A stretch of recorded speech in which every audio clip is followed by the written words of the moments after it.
Hello guys! For today's vlog guys ay ito na ang ating ipapa-challenge, charot. So magluluto tayo ng adobong chicken feet, o di ba? So ito ay 500 grams lang ito guys. So pakinggan mamaya ang ating mechanics ha.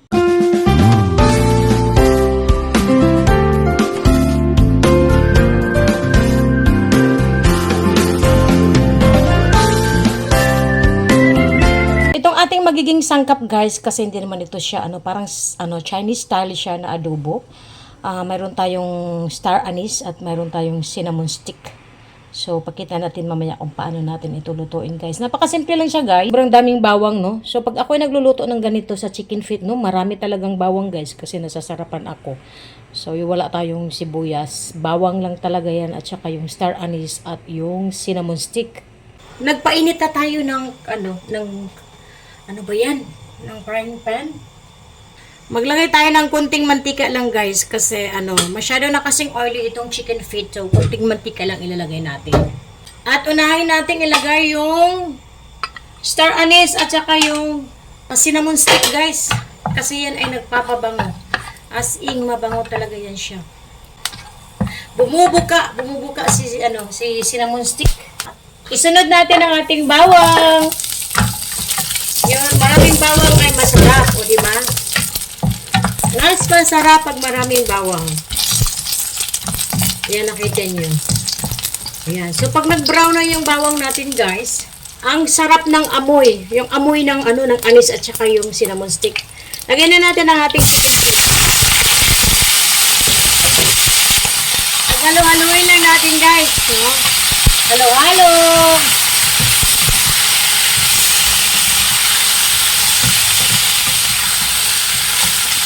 Maglalagay tayo ng light sauce guys. Ayan o. Lagay tayo ng premium light sauce ng Lee Kum Kee. Lee Kum Kee na light sauce.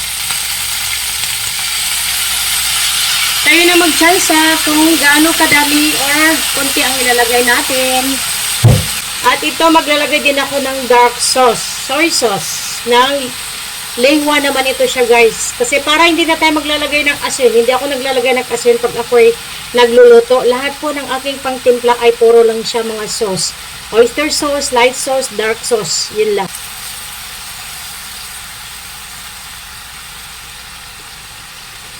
Kaya na rin bahala magtsansa kung gaano kadami ang inyong ilagay. Paglalagay na rin tayo ng oyster sauce. Pagsamasamahin na natin ang kanyang pangtimpla para iisang lasa na lang. Mamaya na lang natin titikman kung anong lasa. Pag ako kasi naglagay ng mga sauce guys, tsansa ko na yan kabisadong kabisado ko na. Ganyan ako pag magluto guys. So pag halu-haluin lang natin ito, tapos ayan, para ma-mix yung kanyang mga sauce. Yan, ganyan ako magluto ng adobo. So hayaan muna natin na ibabad yan sa sauce. 2 pirasong daw ng laurel lang ilagay ko para pang pabango. Haluin lang natin.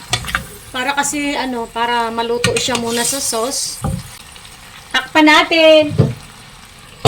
Lutong-luto na siya guys. Oh, makikita niyo super lambot na talaga niyan. Dili na ka na maglubag-lubag no pag kumain ka. So guys, nandito na ang ating chicken feet na adobo at ready na tayo para sa ating pa-challenge. Team Labilyan and FD Gamers, humanda na kayo sa ating mechanics, no? So, ang pinakamin talaga natin ditong content is yung chicken feet using chopstick challenge. O, diba? So, actually guys, hindi ko alam kung ilang piraso ito, pero hindi ko na nilagay lahat dito. Meron din akong fried rice. So, gumawa ako ng fried rice. Bali, nilagyan ko lang siya ng luncheon meat. Tapos, meron siyang itlog. At, yon ginisa ko na din siya uli sa bawang. Mahilig sa bawang. Kaya, malaki tayo sa aswang. Charot. So anyway, ang ating pinaka-main content talaga dito ay itong chicken feet using chopstick. Okay? So mamaya, sasabihin ko kung ano ang ating mechanics nito. Okay? So umpisahan mo lang muna natin kumain. Okay? Tingnan natin kung ilan ang ating makain nito. Ito siya. Chicken feet challenge using chopsticks. O, di ba? So, wag na tayong paligoy-ligoy, guys.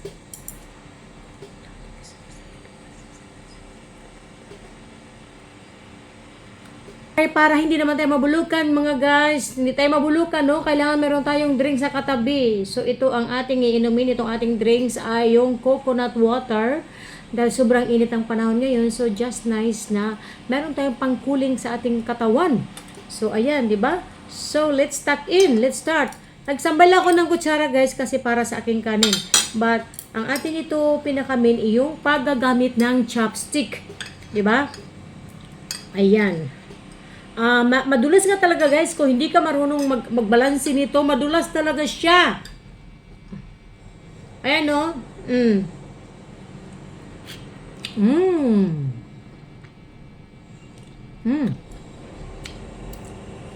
Tama na yung timpla ko. No? Yung pinangtimpla ko kanina, yung oyster sauce, light sauce, at saka dark sauce. 3 klaseng sauce.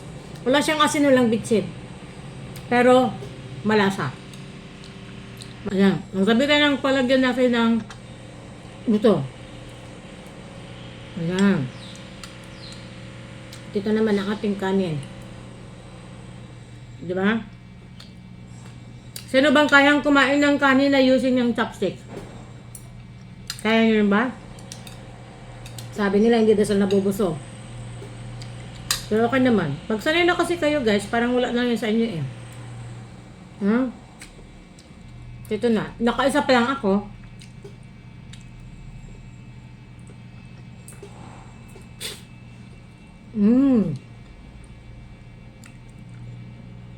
Ayaw mo ba yung sobrang lambot ng chicken feet na yun? Pag kinain mo, hindi mo ka ng bit at bitaron ba? No? Hindi na mahilain, no? Pero ano siya?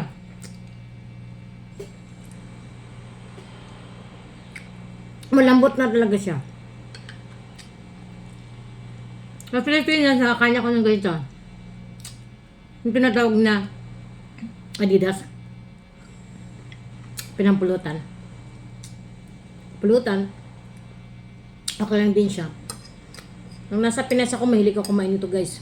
Yung mga barbecue. Pag yung barbecue yung ganito, Adidas, malambot, ay talaga. Sawa ako. Tapos masarap yung pagkaluto ng barbecue niya. Yung buto day. Biruin mo, isa pa lang to ha. Isa pa lang to. Pero, ilang minute ako.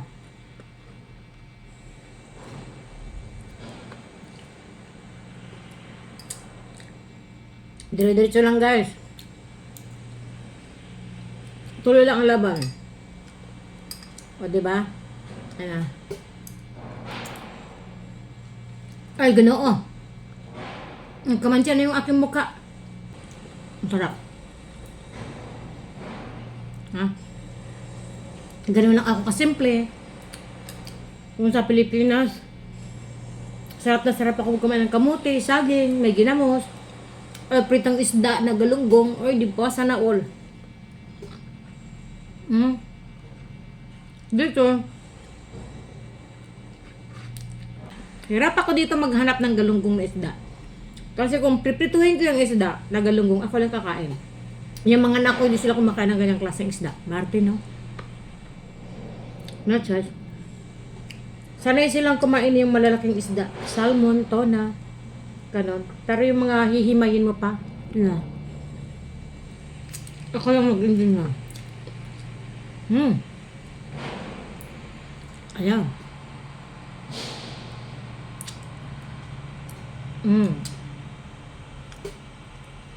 Kailan na tayo? Dalawa pa lang yun ha.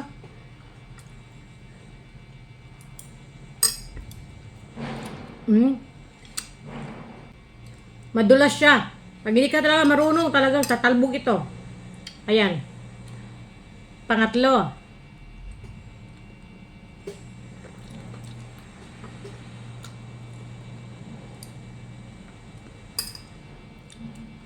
Pangatlo.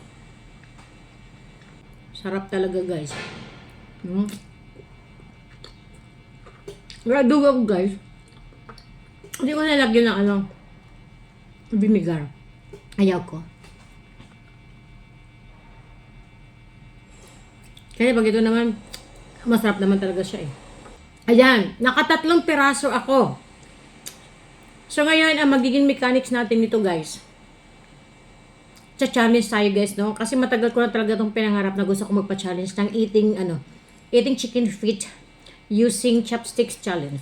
Okay, so ito na nga natupad dahil may time si Tita Bella nakabili ako ng chicken feet. So this time, ang magiging mechanics natin ganito. Adobo siya na chicken feet. Bahala kayo gaano karami. Pero ang pinaka-importante mechanics nito ay ganito. Kumain kayo ng chicken feet na to. Padamihan ng chicken feet sa loob ng 10 minutes. Sa loob ng 10 minutes ha, padamihan ng chicken feet na makakain nyo. Using ng chopsticks.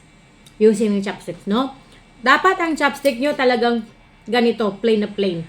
Wala siyang parang tinutusok. Kasi challenge nga, di ba?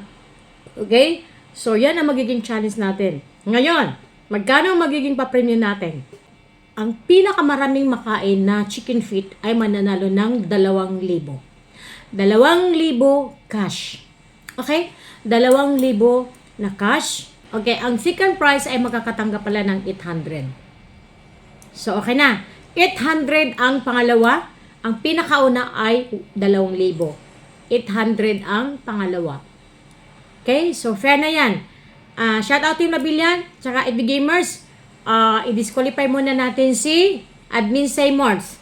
Kasi sila magagaling talaga silang umawak ng ng chopstick. Sanay na sanay sila. At si Ivan Verances.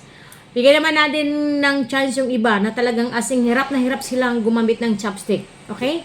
So, pag mayroon na kayong mga video, isasama natin sa Premium Marathon. Okay? So, start na kayo kung kailan kayo magpapa-challenge ng inyong video. Magbibigay ako ng cut-off ng hanggang lang. Kasi magjuju na next week pala, magjuju na. So, magka-cut off tayo ng second week ng June. So, from Monday, Wednesday, Friday, pwede kayong magpa-challenge, pa-premiere ng inyong challenge. Okay? So, that's all for today, guys. Let's have fun lang ito, guys. Fun lang ito. Thank you so much, Team Labilyan and FB Gamers sa inyong support. So, I have to end here kasi tatapusin ko tong aking pagkain. Maraming salamat sa inyong panonood at please do not forget to like, comment, and do subscribe to my YouTube channel. This is Lebel. Bye for now!